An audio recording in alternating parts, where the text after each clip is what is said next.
જીવનધારા વૃદ્ધાશ્રમ તારીખ 25/7/24ના રોજ આજે જીવનધારા વૃદ્ધાશ્રમમાં હાલ 276 વડીલો રહી રહ્યા છે અને 276 વડીલોમાંથી અમારા પુષ્પાબેન ચંદુરા કે જેઓ રાધનપુરના વતની છે અને ઘણા સમયથી તેઓ જીવનધારા વૃદ્ધાશ્રમમાં રહી રહ્યા છે, તેમને હમણાં થોડા સમય પહેલાં તેમને કેન્સર ડિટેક્ટ થતાં તેમને અત્યારે હાલ કીમો માટે જઈ રહ્યા છે.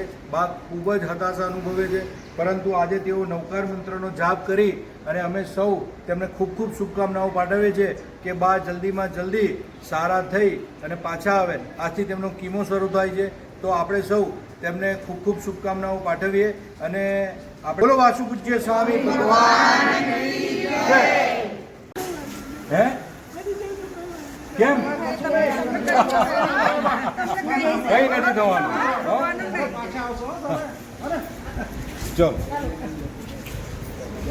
ચલો તમે બોલી દો વાસુ પૂજ્ય સ્વામી ભગવાન કી જય.